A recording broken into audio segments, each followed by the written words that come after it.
Hey everyone, and welcome back to another video. So today I wanted to chat with you guys just about some books that I am planning on reading in June. Some of them are going to be prioritized because I have some buddy reads going on, as well as a book club pick, and I'm really excited about those books.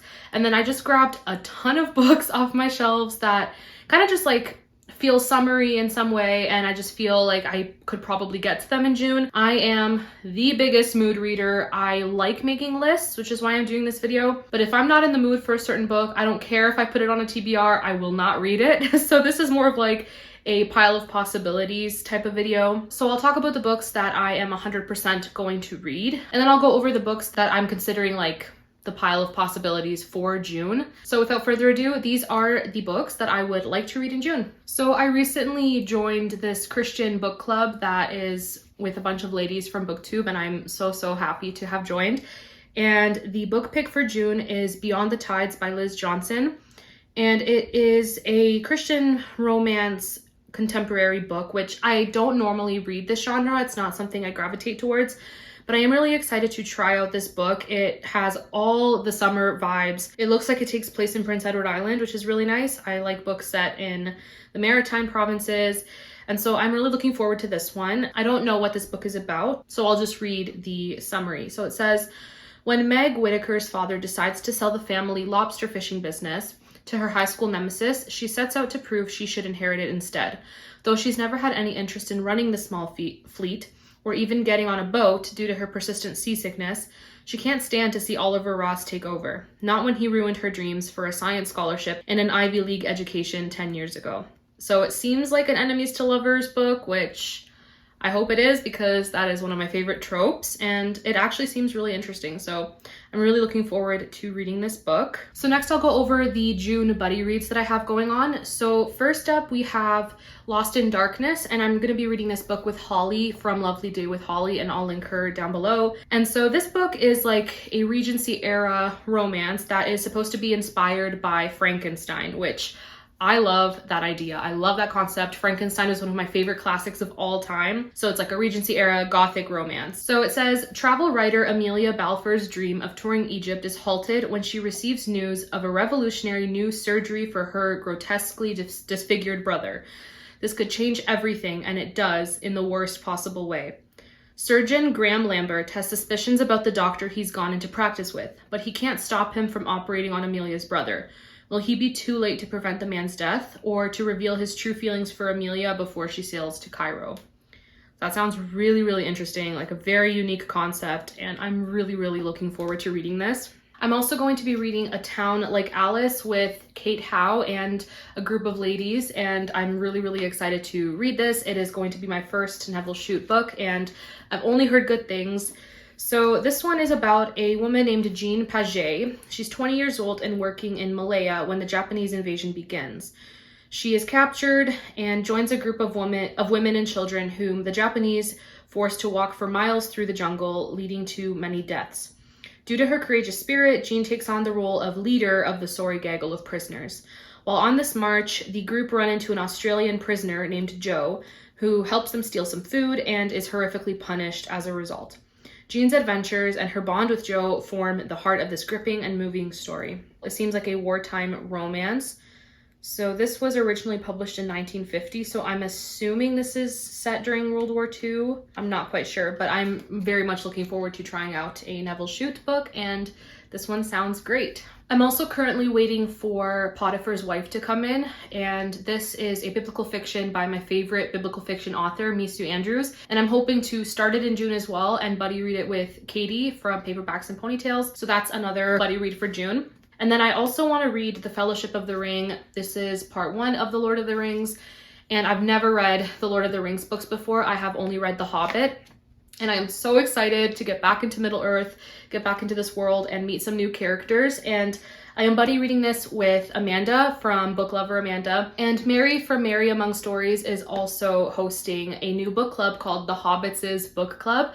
And this is the pick for June and July. So I'm really excited that this book fits for both a buddy read and for that new book club. And I will link her announcement video of The Hobbits' Book Club below It is amazing. I'm so excited to be reading alongside these ladies, and The Hobbits is the cutest name for a book club, the cutest name I've ever heard.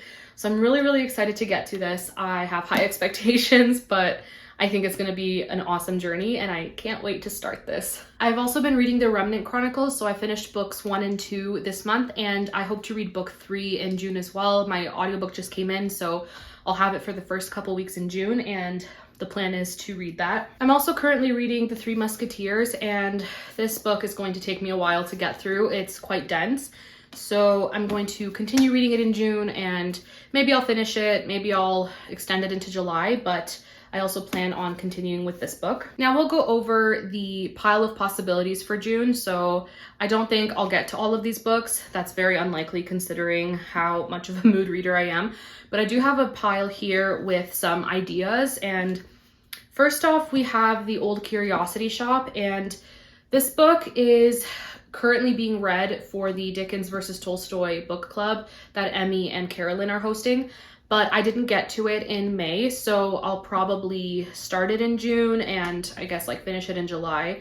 I am a little bit behind, but that's okay. There's just so many books that I want to read and I can't get to all of them, obviously. So this got put on the back burner, which is fine, but it is the next Dickens book that I need to read. So hopefully this will get started at least in June. I'm also in the mood for a Georgette Hare book. So I own 3 of her books that I have not read yet. So we have The Black Moth, which I think is her first book. I think she wrote it as a teenager, and it's supposed to be like a very dramatic adventure romance type of book. So depending on which of these I'm in the mood for, we do have The Black Moth as an option. We also have Arabella, and if the cover is any indication of the content of the book, I think this would be a really good one for June. And I could say the same about Powder and Patch. This one also looks really, really cute. So we'll see which one I pick, if I even get to any Georgette Hares this month. And then I have a few more options for classics, if I can get to any of these. So I have Barchester Towers, which I have been meaning to read for so long. I read The Warden, which is the first book in the series, twice and really enjoyed it. And I've heard that this one's even better. So I don't know why I just haven't picked it up yet, but this is a possibility for June as well. I would also like to read an Ella Montgomery book that I have not yet read. So I picked this book just because of the cover. It is so cute. We have Kilmany of the Orchard. And this one is about a girl named Kilmany who is mute. So she can't speak, and she meets this very handsome man that has just moved to the town. And it's a really short book. I could probably read this in a couple hours, but this seems like a really good option for June. I was also looking at my unread Agatha Christie's, and these two seem like perfect summary mysteries. So we have A Caribbean Mystery, which this cover, it's so ugly, but I love it. Oh gosh. So this one is a Miss Marple, and then we have Death in the Clouds, which is a Poirot book. So those are 2 options for Agatha Christie for June. I know this list is really, really long, but I like to have options. I don't like making myself a very short list because then I feel guilty if I don't stick to it. So a bigger list gives me more wiggle room. I'm not going to talk about these books in detail just because I hauled them in my recent library haul, but I also have Big Lies in a Small Town, Gilded, and The Bookshop by the Sea, which are from the library, and I'm probably going to try renewing them and seeing if I can get to them in June. So these are also options. But if I do prioritize any of them, it'll be Bookshop by the Sea because of this cover. I need something that is set near the ocean, and this seems perfect. Speaking of the ocean, I have always wanted to visit Cornwall, and I love when I find a book set in Cornwall. So I have 2 books that are both set in the southwest of England. So first we have Ross Poldark by Winston Graham. I am a huge fan of the show.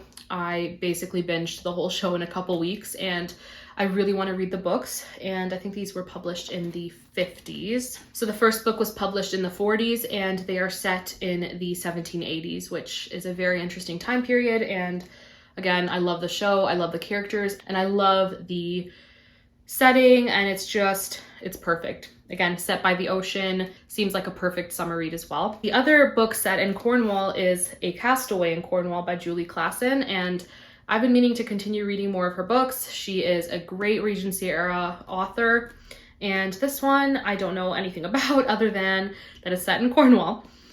And this one, it says, set adrift on the tides of fate by the deaths of her parents and left wanting answers, Laura Calloway now lives with her uncle and his disapproving wife in North Cornwall. There she feels like a castaway, always viewed as an outsider even as she yearns to belong. While wreckers search for valuables along the windswept Cornwall coast, known for its many shipwrecks but few survivors, Laura searches for clues to the lives lost so she can write letters to next of kin and return keepsakes to rightful owners. When a man is washed ashore after a wreck, Laura acts quickly to protect him from a local smuggler determined to destroy him. As Laura and a neighbor care for the survivor, they discover he has curious wounds, and although he speaks in careful, educated English, his accent seems odd.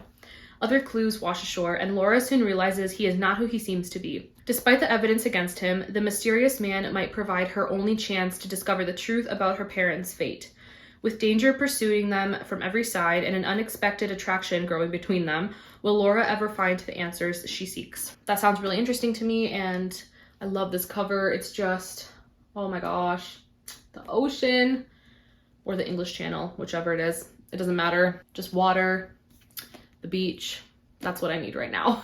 I would also like to continue the Seven Waters series. I still have to read book 4 and 5, and I have Seer of Seven Waters here, and this is book 4. So I'm hoping I can get to this in June and continue with this amazing series. It's set in medieval Ireland, and I'm obsessed. It's amazing historical fantasy. Highly recommend. I also remember that I have an audiobook that is on hold for the Paris library, and it says it should be here in about 2 weeks. So I will probably also get to this in June.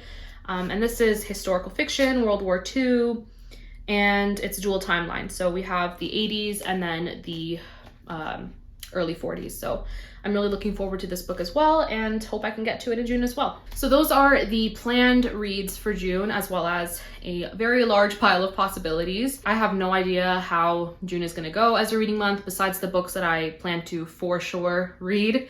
The other ones, we'll just see. We'll see what happens. We'll see what mood I'm in, but those are some possibilities that I have pulled off my shelves, and they're the ones that feel, I guess, the most summery to me in some way. So I'm definitely excited to try some of them. As always, if you've read any of these books, let me know in the comments. I will prioritize them if you guys enjoyed any of them. So that's it for this video. I appreciate each and every one of you guys for watching, and I hope to see you all in my next video. Bye!